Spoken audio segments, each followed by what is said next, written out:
Okay, we good to go? Yep. Okay, good afternoon, everybody. Welcome once again. Hope you're all keeping well and keeping out of the snow. It's too slippery out there to go out even for a short walk, but keep well and keep warm. Just before we get on to this afternoon's programme, I just want to talk a little bit about our February programme. Marlene will be writing out to you all in the next few days to give you the programme for February. We have 4 weeks of exceptionally good speakers, as we always do, particularly week 2. I'm not going to mention who it is, but a very special guest presenter will be well known to all Bushy Shaw members, but I won't tell you who it is. Wait till you get your newsletter and then you can see who it is. But as I say, February is an exceptional month for tremendous presenters. And Daphne is working hard now. I think she was saying just before, working on the May programme at the moment. And we will keep you entertained. Okay, right, on to this afternoon's programme. Welcome once again to Jonathan Bergwerk. We're always delighted to have Jonathan because he entertains us well and gives us information, and we learn a lot from the information that he has and the ability to entertain us with it. This afternoon, he's talking about Irving Berlin, the great American songwriter. I was just looking at some of the songs that he'd written that he mentioned in the newsletter, Cheek to Cheek, There's No Business Like Show Business, and many, many more. Jonathan is going to talk to us about what was the Judaism of the person who wrote White Christmas and Easter Parade. So, Jonathan, over to you. Oh, thank you so much, Stuart. And I'm delighted to be here again. So thank you, Daphne, for inviting me. I'm really looking forward to today because Berlin is such an amazing character. I'm going to be playing some of his music in clips, so you'll hopefully enjoy all that. I have to say, though, it was a real struggle to choose which tunes to play because there are so many fantastic songs that he wrote. So let's start off with a summary of his life. So Irving Berlin, as Stuart mentioned, was a composer and a lyricist, probably the greatest and the most enduring American songwriter. So he had a career of over 60 years. He wrote more than 1,500 songs and had scores for 19 musicals and 18 films. So a huge contribution. He was an immigrant from Russia. He endured early insecurity and tragedy, which led him to anxiously doubt himself. But also this gave him the drive to succeed, like so many of the Jews that I talk about. He was the classic rags to riches story, and he lived the American dream. So his music and lyrics were noted for being uncomplicated. He wrote in a very direct way, and some of the tunes which you'll be familiar with, so the ones which Stuart mentioned, but also Alexander's Ragtime Band, Putting on the Ritz, Cheek to Cheek, so many of them. God Bless America became the unofficial national anthem of the United States. So he was synonymous with the American songbook. He was a living legend by the time he was 30, and he made more money than any other American songwriter. He was also the subject of a media storm because of his controversial interfaith marriage. More of that later. So let's go back over his early life. So he was born Israel Isadora Berlin in the 11th of May, 1888 in Siberia, and he was known as Izzy. Youngest of 8 children of Moses, who was a cantor and a shochet, and Lena. The family were very poor and they spoke only Yiddish. They moved to New York when Berlin was 5, fleeing Russian pogroms, and his father really struggled to find work. He couldn't, in fact, work as a cantor, but he did teach Berlin how to sing. Instead, he worked sporadically as a showman in a kosher meat market and also as a painter, but he was unemployed for long periods. and he died in 1901 when he was only 53 and Berlin was only 13 years old. After that, Lena took a job as a midwife, and 3 of his sisters worked in a cigar factory wrapping cigars. At age 8, Berlin was a newspaper boy. He was good looking and dark and small. He only grew to be 5 foot 5.5 inches when he was an adult. So his meager earnings at this stage were adding less than his sisters to the family budget, which made him feel worthless. And he was also uncomfortable living in a house full of women. So age 14, after just 2 years of formal schooling, he left home to live in an area of New York called the Bowery, which was a very rough and unsalubrious area. Now, luckily, he avoided all the seamier temptations of that area, and he thrived in this new environment. With several other youngsters, he started busking, going to saloons, to bars, to sing. He could hold a tune, and he remembered the words very easily. He was also quick-witted, and he often changed the words and put in his own very racy lyrics. He got a job at a music publishing company of Harry Van Tilse. He worked there as a song plugger and a boomer. That's someone who kind of promoted songs by playing them. The same job, by the way, that George Gershwin was to do just a couple of years later. And he earned $5 a week at this stage. He also sung at a music hall in Union Square, and he worked in cinemas, which were just starting off at this stage, where basically he led the audience in sing-alongs on the piano during the interludes while the reel was being changed. So really an early form of karaoke as the lyrics were flashed across the screen. Between 1905 and 1907, he worked as a singing waiter at a cafe called the Pelham Cafe. And after it closed at 6 o'clock, he started to teach himself how to play the piano by improvising tunes using only the black keys. His first attempts at writing a song was Marie from Sunny Italy, which is an amazing rhyme. He wrote it in 1907, and he earned a total of 37 cents from royalties in this, so not a big earner. But this was notable as it was the first song that he had printed, and the publisher misspelt his name. Instead of Beilin, B-E-I-L-I-N, it was Berlin. So that's how his name got changed by random chance. And he changed Izzy to Irving because that sounded British and therefore classy. The second song he wrote was called Dorando, and this earned him $25. Berlin wrote the lyrics first and promised the publisher he had a tune, and then made up a melody just on the spot. He had astonishing versatility that way. The song was a great success, and it made $20,000 for the publisher.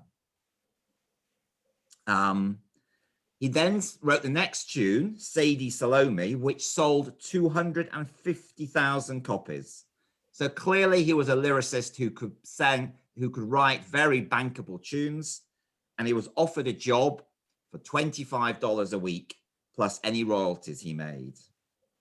So then he wrote a couple of more songs, which again were very successful, and he didn't spend the money extravagantly.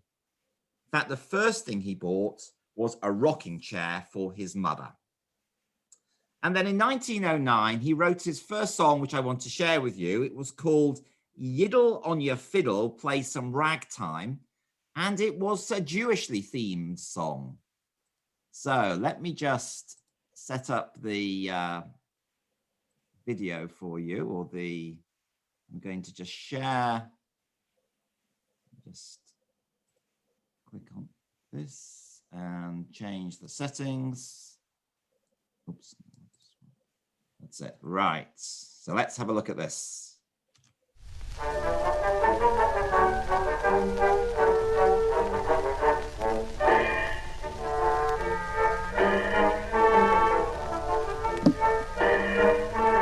Everyone was singing, dancing, springing at the wedding yesterday. Sorry, can you hear this okay or not? We did, but you just changed the picture. So I'm sorry, I do apologize. Let me go back. that's it. Sorry, let me, I just pressed the wrong thing by mistake. I do apologize. And I just need to change the settings. Right, sorry, I'll start again.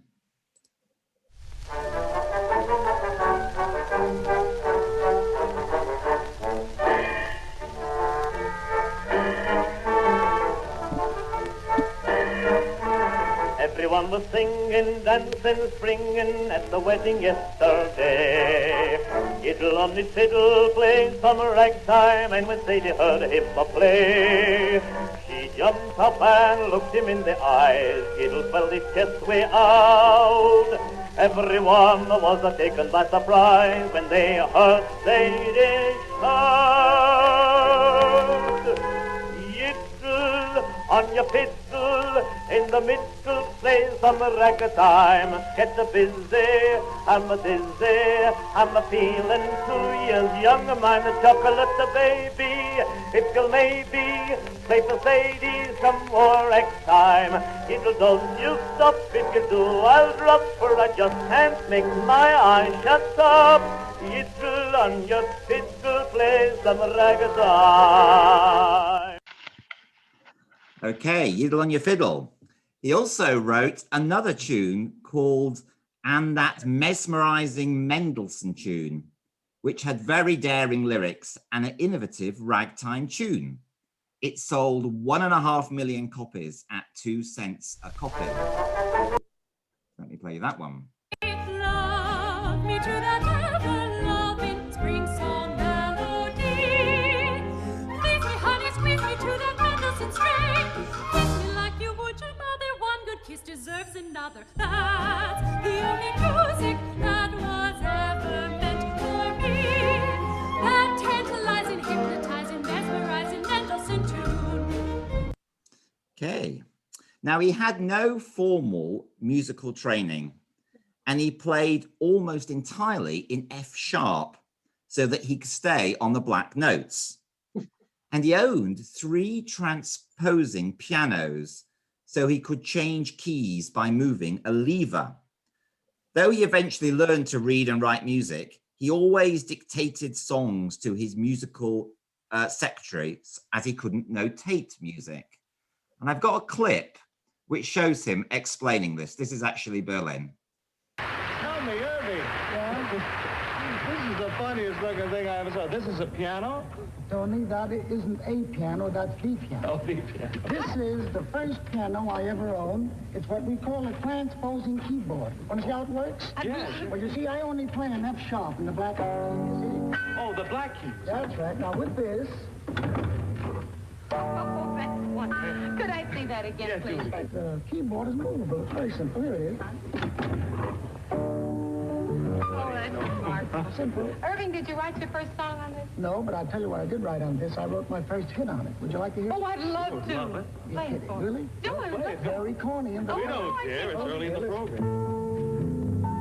Call me up some rainy afternoon. I'll arrange for a quiet little spoon. Think of all the joy and bliss.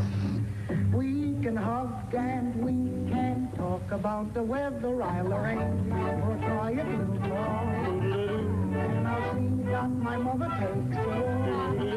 Mum's the word when we meet. Be a mason, don't repeat. Angel eyes, are you wise? Right. Okay, so in 1910, a melody came to him at work right out of the air, as he says. I wrote the whole thing in 18 minutes, surrounded on all sides by roaring pianos and roaring vaudeville actors. And this was, of course, Alexander's Ragtime Band. And it was a celebration of America itself. The magazine Variety called it the musical sensation of the decade. George Gershwin described it as the first real American musical work. Berlin has shown us the way. It's now easier to attain our ideal. So ragtime music had already been popular at that stage, but Berlin's tune turned it into a dance craze. 2 million copies of the sheet music were sold by the end of 1912, and he earned about $40,000 just from this song alone in its first 18 months. So let's have a look at it.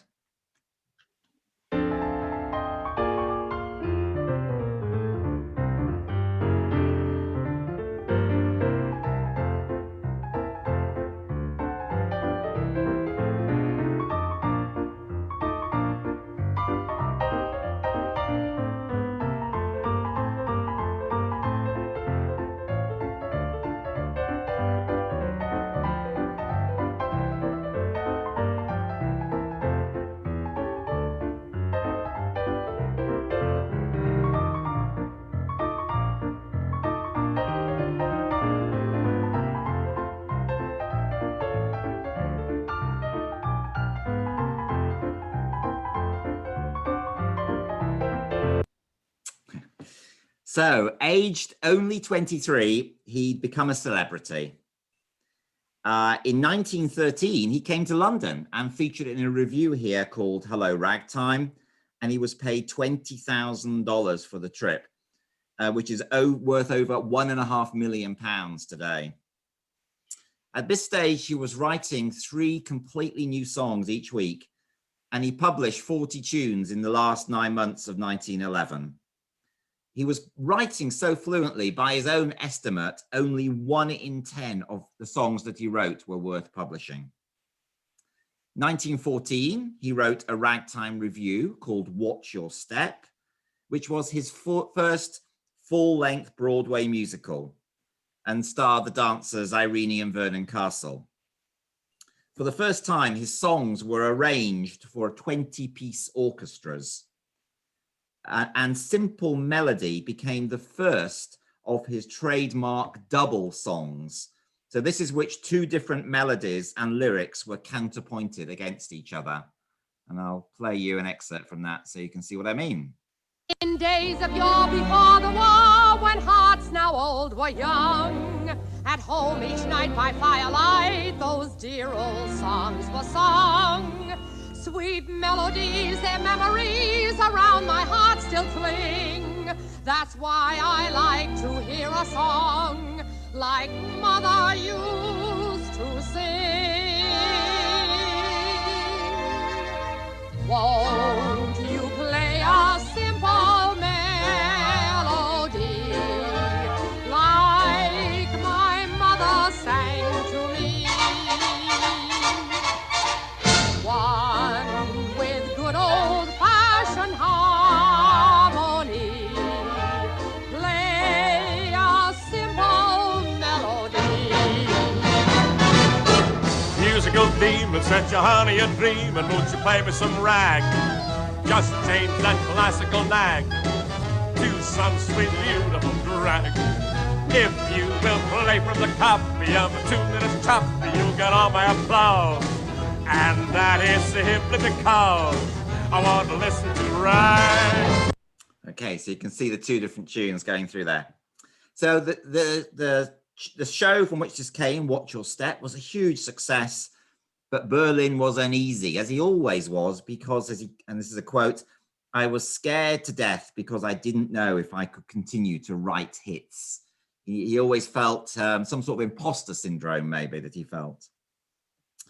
In 1915, he began the process of becoming an American, and he eventually became a citizen on the 6th of February, 1918, just before the end of the war, obviously, and that is when he was drafted into the army, just before his 30th birthday, so just below the deadline. And as a quote from him, "I found out quickly that I wasn't much of a soldier. There were a lot of things about army life I didn't like. And the thing I didn't like most of all was reveille. I hated it." That's getting up early in the morning. "I hated it so much that I used to lie awake at nights thinking about how much I hated it."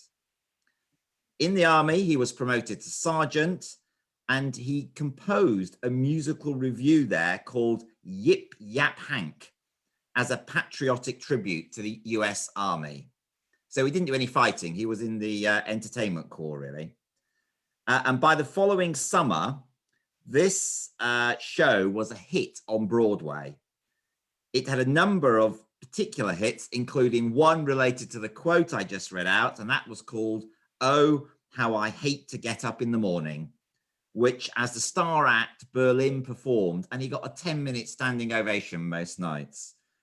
So let me show you how this goes. This is from the film. I've been a soldier quite a while, and I would like to state the life is simply wonderful. The army food is great. I sleep with 97 others in a wooden hut. I love them all. They all love me. It's very lovely, but oh, how I hate to get up in the morning. Oh, how I'd love to remain in bed. For the hardest blow of all is to hear the bugler call. You gotta get up, you gotta get up, you gotta get up this morning. Someday I'm going to murder the bugler. Someday they're going to find him dead. I'll amputate his reveille and step upon it heavily and spend the rest of my life in bed. Oh, how I hate to get up in the morning. Oh, how I love to remain in bed. For the hardest blow of all is to hear the bugler call. You gotta get up, you gotta get up, you gotta get up this morning. Someday I'm going to murder the bugler. Someday you're going to find him dead. And then I'll get that other pup, the guy who wakes the bugler up, and spend the rest of my life in bed. It's fantastic. Okay, so by 1918, he had written hundreds of songs, mostly very topical, which enjoyed a very brief popularity. Many were for new dances, such as the grizzly bear or the chicken walk or the foxtrot. There was a song called "A Pretty Girl Is Like a Melody," marked his transition from writing these small ragtimey type of tunes to lyrical ballads. And that "A Pretty Girl" was one of 14 which he wrote for the Ziegfeld Follies in 1919. I'm going to play you this from the actual film of Ziegfeld Follies so you can see what it was like. A pretty girl is like a melody that haunts you night and day, just like the strain of a haunting refrain. She'll start upon a marathon and run around your brain. You can't escape.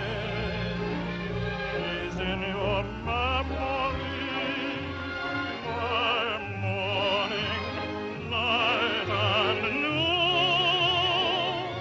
She will leave you and then come back again. A pretty girl is just like a pretty tune, just like a beautiful strain, just like a haunting refrain. A pretty girl is just like a pretty tune.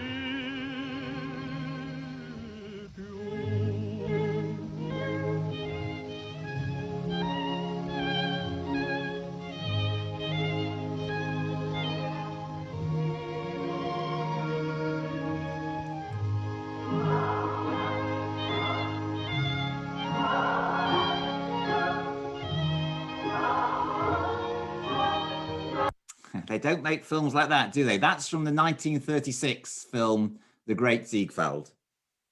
So going back to after the war, he returned to Tin Pan Alley in New York, and he built a 1,000-seat theater at a cost of nearly $1 million. And this was just to showcase his own work.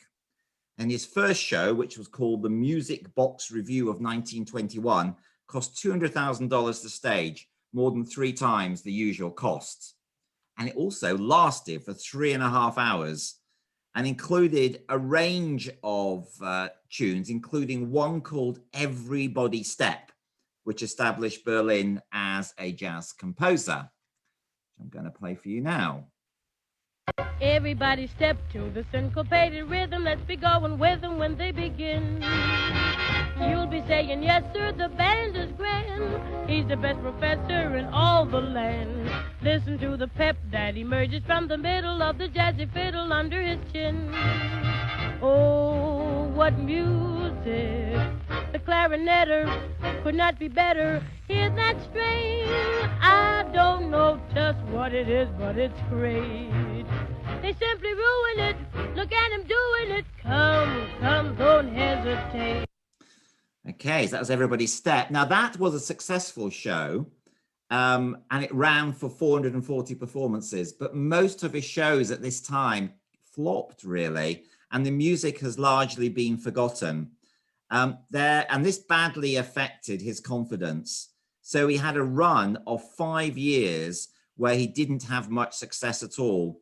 And he wondered if he was a spent force. He lost $5 million in the Wall Street crash in 1929, which is the equivalent of $70 million today.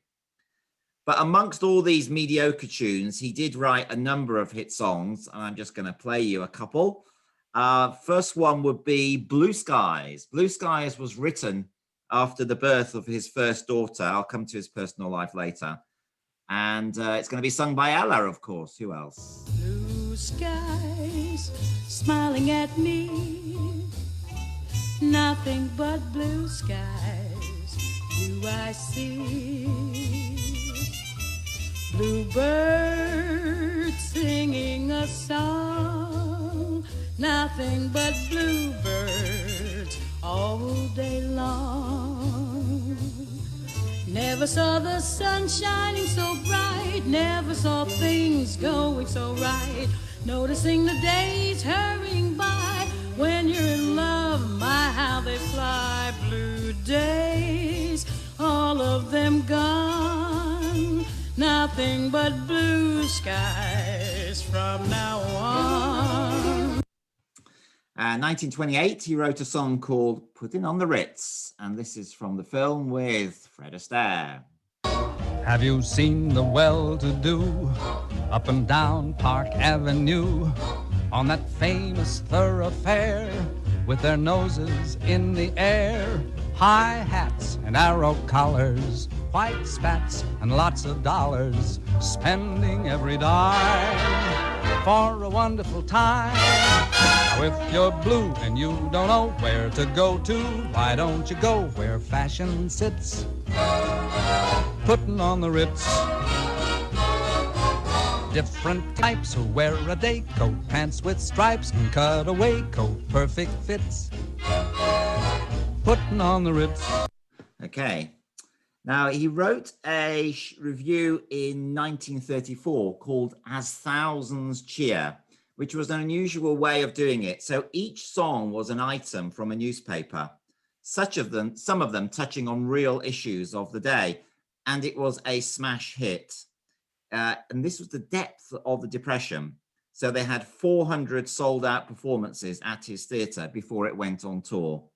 And this had a succession of hit songs, including some you will definitely know, one of which is Easter Parade, which is going to become famous in a film, but with Judy Garland. And my heart beat fast as I came through the door. For in your Easter bonnet, with all the frills upon it, you'll be the grandest fellow in the Easter parade. I'll be all in clover, and when they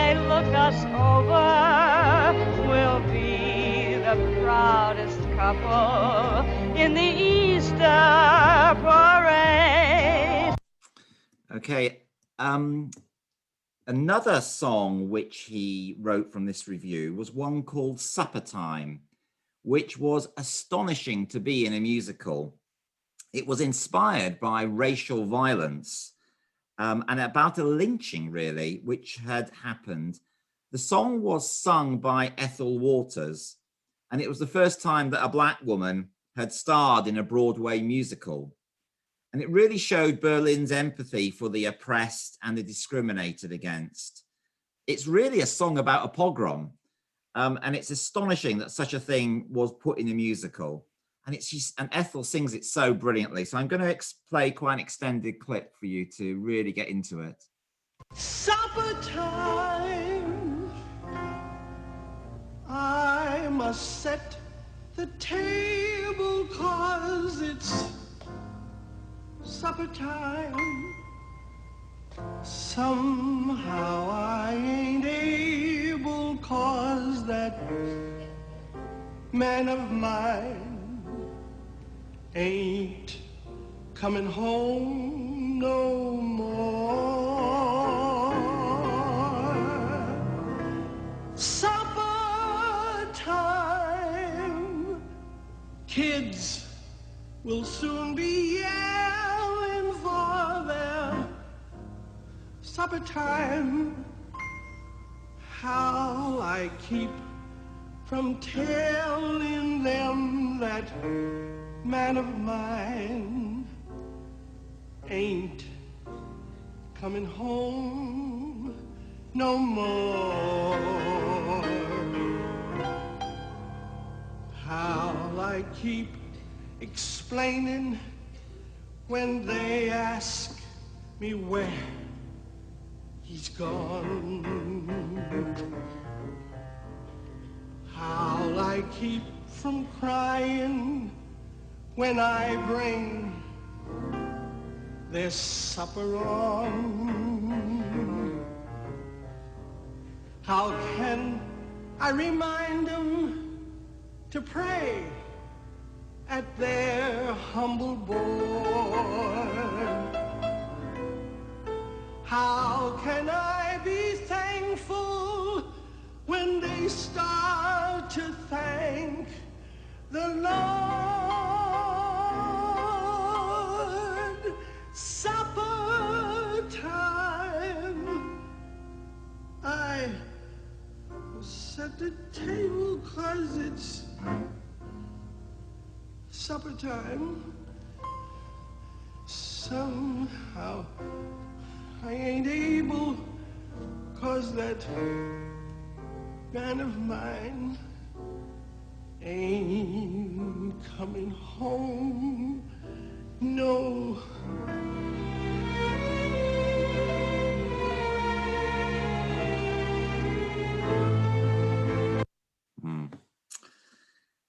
In 1938, he released God Bless America, which he'd actually written 20 years previously, but rejected.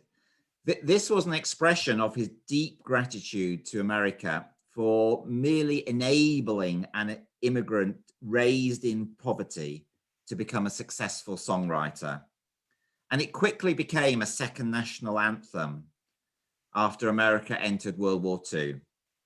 Berlin assigned all the royalties from the song to the Boy Scouts and Girl Scouts in America, and it's earned them millions. So let's hear an extract of this sung by Berlin himself. God bless America, land that I love. Stand beside her and guide her through the night with a light from above.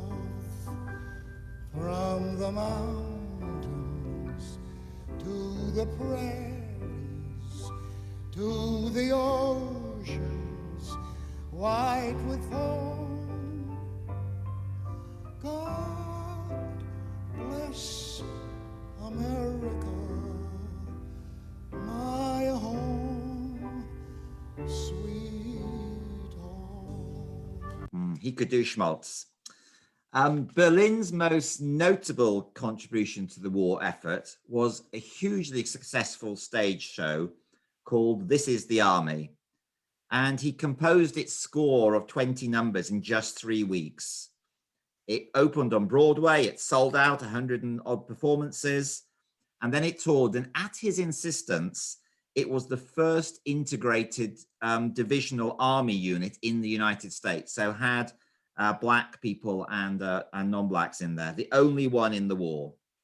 It was became a movie in 1943, starring Joan Leslie and Ronald Reagan, and it raised more than $10 million for the army. He earned nothing from it. He just, not even expenses. He toured widely. It came to England. It was a great success. After the war, 1946, his close friend, Jerome Kern, was composing Annie Get Your Gun when suddenly he died. That's Kern. And the show's producers, Rodgers and Hammerstein, persuaded Berlin to take over creating the score. Now, he had a lot in common with the real Annie Oakley, who was the heroine of the show. She was poor and uneducated and feisty and hugely talented and a real battler, just like he was. So he wrote most of the score in just 18 days. The musical starred Ethel Merman and ran for 1,300 performances over 3 years. It was his most successful show of all. And the showstopper song, There's No Business Like Show Business, was almost left out because Berlin thought that Rodgers and Hammerstein didn't like it. They did, and we're going to play you a bit of it. So this is from the 1950 film with Betty Hutton as Annie. What show business? The cowboys, the wrestlers, the tumblers, the clowns, the roustabouts that move the show at dawn. The music, the spotlights, the people, the towns, your baggage with the labels pasted on. The sawdust and the horses and the smell. The towel you've taken from the last hotel. There's no business like show business, like no business I know. Everything about it is appealing. Everything the traffic will allow. Nowhere could you have that happy feeling when you are stealing that extra bow. There's no people like show people. They smile when they are low. Yesterday they told you you would not go far. That night you opened and there you are. Next day on your dressing room they've hung a star. Let's go on with the show.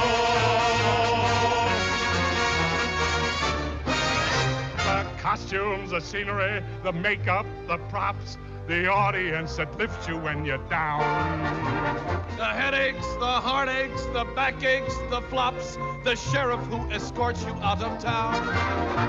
The opening when your heart beats like a drum. The closing when the customers won't come. There's no business like show business if you tell me it's so. Traveling through the country is so thrilling. Standing out in front on opening nights. Smiling as you watch the benches filling and see your billing up there in lights. There's no people like show people. They smile when they are low. Even with the turkey that you know will fold, you may be stranded out in the cold. Still you wouldn't change it for a sack of gold. Let's go on with the show. Let's go on with the show.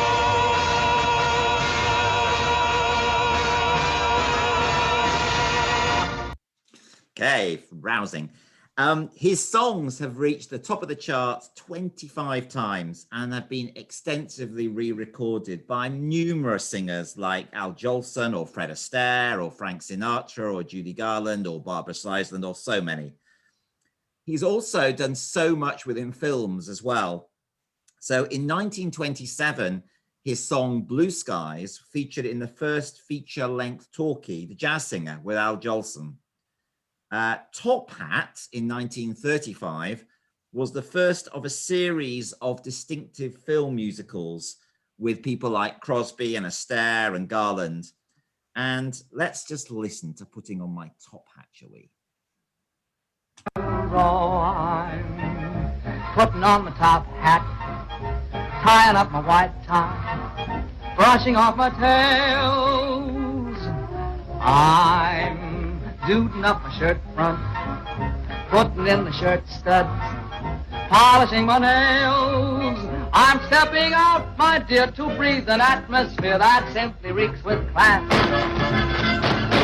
And I trust that you'll excuse my dust when I step on the gas, or I'll be there, putting down my top hat, mussing up my white tie, dancing in the tail.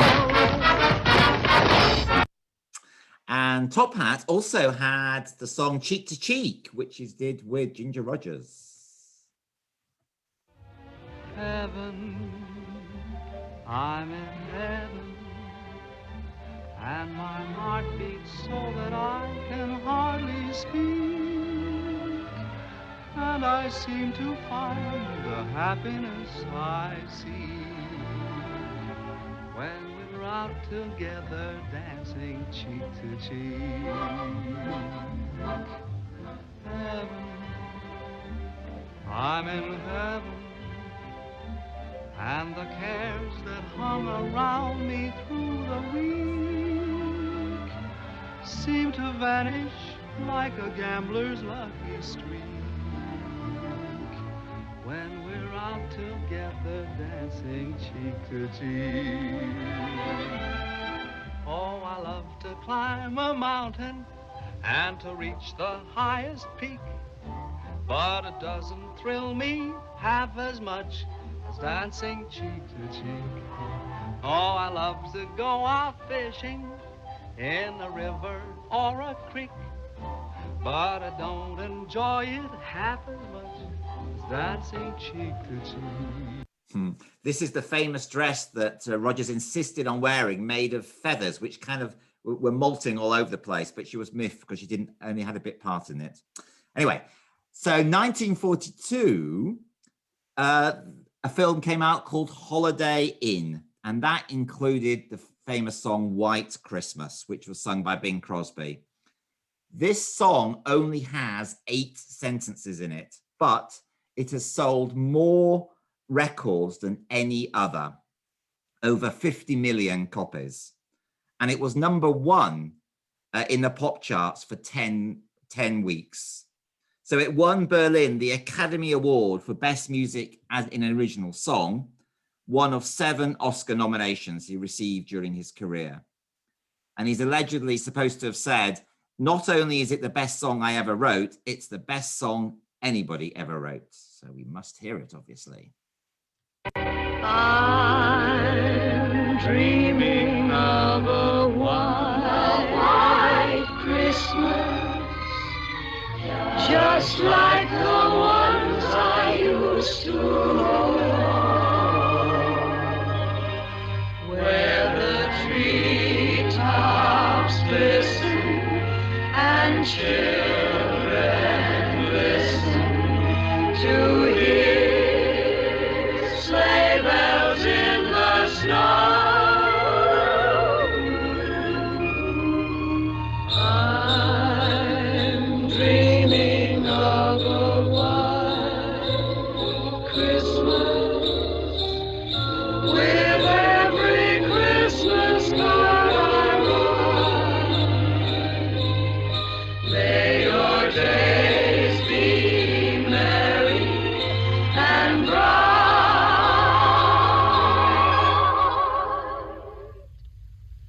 and may all your Christmases be white.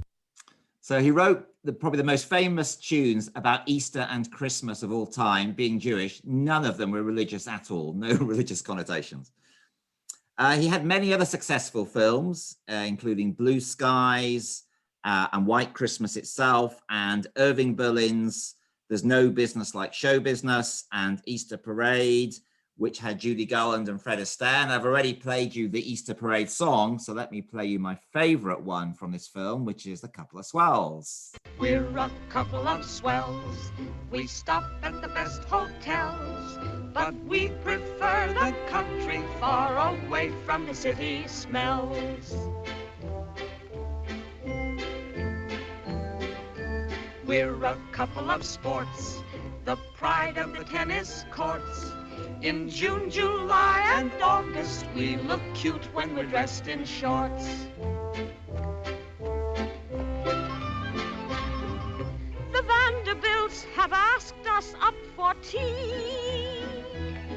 We don't know how to get there, no siree. No, sorry.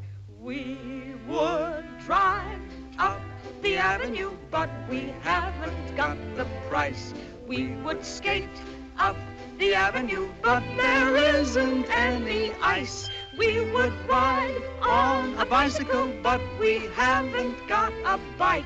So we'll walk up the avenue, yes, we'll walk up the avenue, and to walk up the avenue's what we like. Okay, so let me talk a bit about his personal life. So he was rich and he was handsome, but he kept his love life private. He was drawn to these smart, free-spirited women and had many female friends, including Anita Loos and Dorothy Parker and Alice Miller, but he didn't date widely.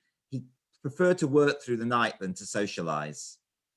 In 1912, when he was only 23, after a whirlwind courtship, he married 19-year-old Dorothy Gertz, who was petite and vivacious and who wanted to be a singer. She wasn't Jewish, and they had a low-key marriage ceremony in her hometown of Buffalo in upstate New York. They went to honeymoon in Havana in Cuba, and she contracted typhoid fever. And she died a few weeks later from pneumonia. And this was a real tragedy for Berlin. He was left with writer's block for months. And he eventually got over it by writing a tune called When I Lost You to express his grief, which was an immediate commercial success and sold more than 1 million copies. I lost the sunshine and roses.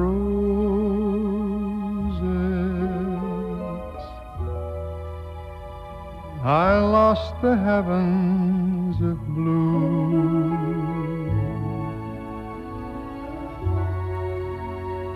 I lost the beautiful rainbow. I lost the morning dew.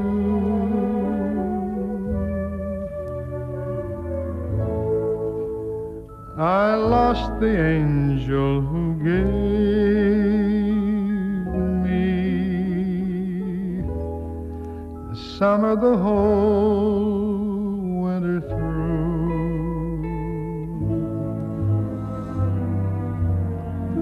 I lost the gladness that turned into sadness when I lost you. He stayed single for 10 years until 1924. And as one of the most eligible bachelors in New York, he fell in love with Ellen Mackay.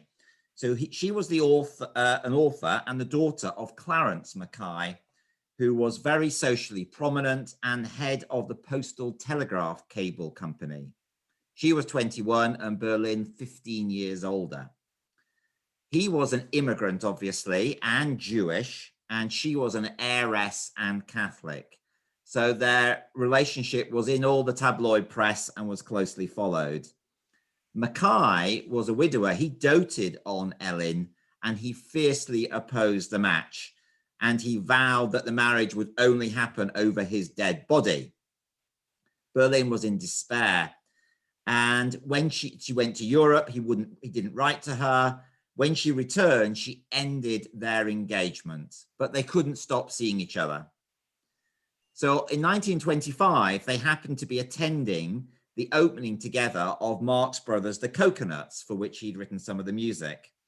And this was classified as the society girl and the jazz composer.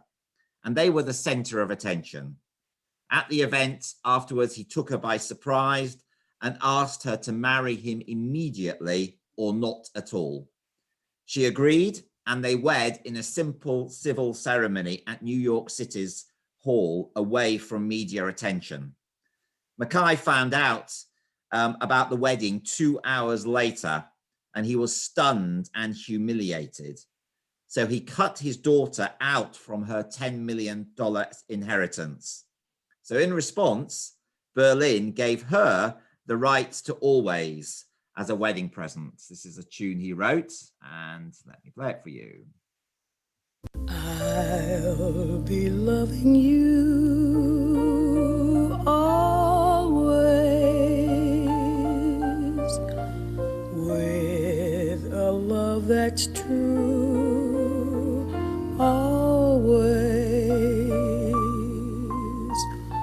When the things you've planned need a helping hand, I will understand always, always. Days may not be fair, always. That's when I'll be there, always. Not for just an hour, not for just a day, not for just a year, but always.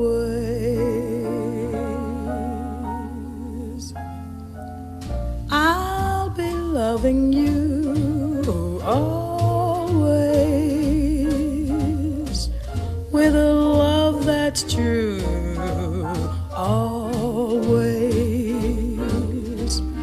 When the things you've planned need a helping hand, I will understand always, always. Days may not be fair, always. That's when I'll be there, always. Not for just an hour, not for just a day, not for just a year, but always. I think she might have preferred the tune that she got then to the money. She did well after that.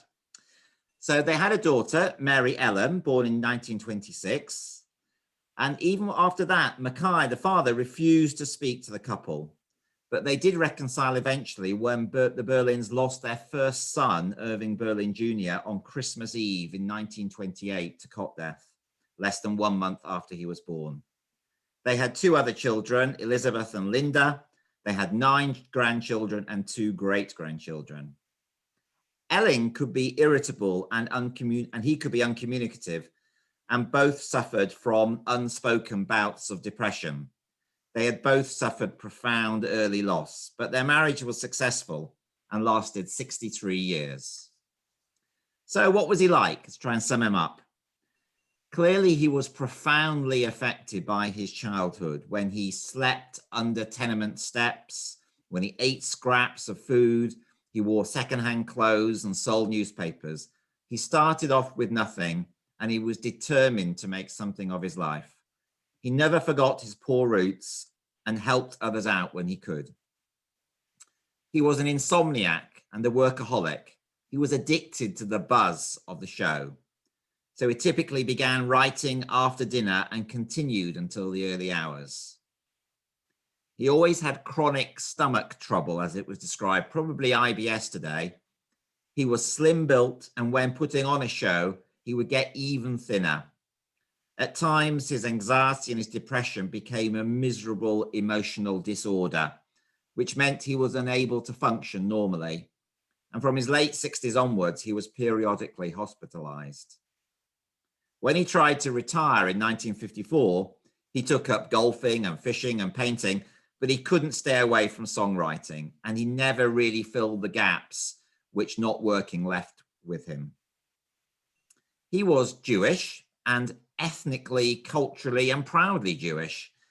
He financially supported many Jewish charities and organizations, but he was entirely secular. He stopped going to synagogue when his father died.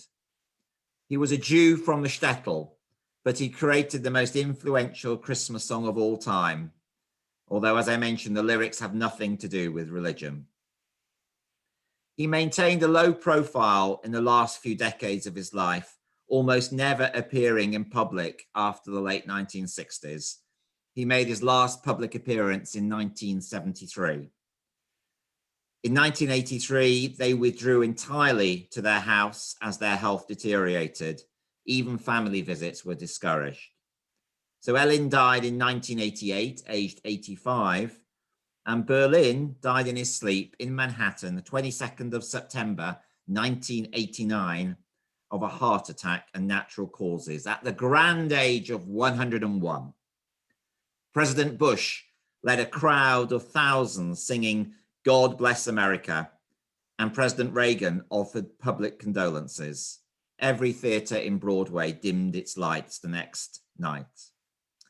So I want to end with a couple of his songs, two of the ones I love the most. Both have a bit of a Jewish theme to them, really. One is about what Jews have had to do over the millennia when they're faced with repeated setbacks. And of course, it is Astaire and Rogers. There may be trouble ahead, but while there's moonlight and music and love and romance, let's face the music and dance. Before the fiddlers have fled, before they ask us to pay the bill, and while we still have the chance, let's face the music and dance.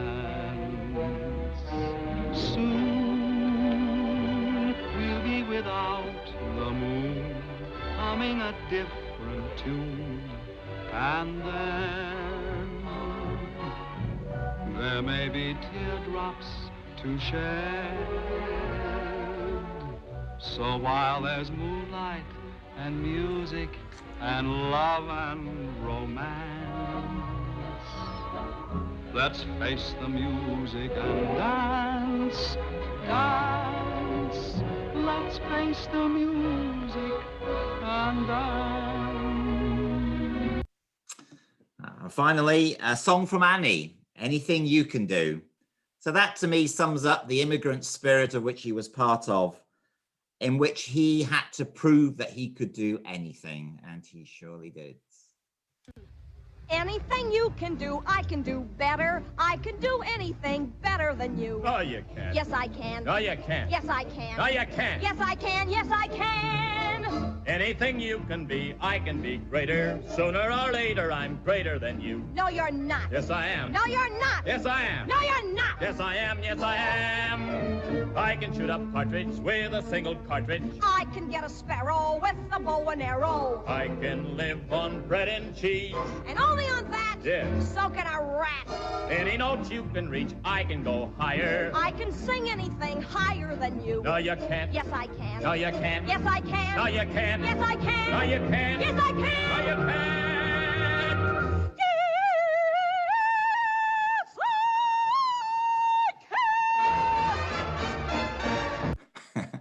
Impossible to beat that. So that is that. Thank you so much for coming along. I don't know if there's got time for questions or anything. I would personally, have you got any questions, anyone? Yeah, did he write all his own words, or He did he did. have a collaborator? No, he wrote all his own words. One of the very few. Him and Cole Porter were the only ones to do that. He never had a collaborator then? Never wrote No. music that you know of? Yeah, oh, right.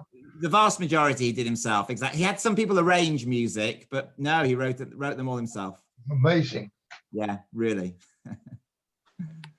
Anyone else? It was Fantastic afternoon. Thank you so much. Made me feel a little bit my age, but I love them all. Love them all. Brilliant. Wonderful songs, wonderful music. It was. Jonathan, all I can say is thank you so much. It was a great afternoon, great songs, and I'm sure that everybody just loved it all. And I must tell you that you're right at the top of the list. I think there was something like 145 log-ons, which means that with lots of doubles, it was probably nearer 200 people watching you. We're beginning to go up into the hundreds now. So thank you so much. And thank you for always agreeing to talk to us, because whatever you do, we always enjoy it. Thank you very much. Thank you. Yeah. Thank I you. must tell you, my sister who lives in Toronto is also logged on today. Yeah, I'm right here. It was absolutely fantastic. Thank you. Thank you. That's my sister. That's the thing. That is the thing. All the way from Canada. Fantastic. That is the thing of Zoom. I mean, it's not so good because we can't be together, but from all over the country and all over the world, people can log on, which is absolutely great. It's amazing. Absolutely. Yeah. Keeps us going. Yeah. Welcome. Thank you. Thank you very much. Thank you. Thanks very much, Jonathan. Thank you. Thank you. Okay, well, everybody keep safe and be well. And join us again on Thursday. Thursday for current affairs. Thank you very much.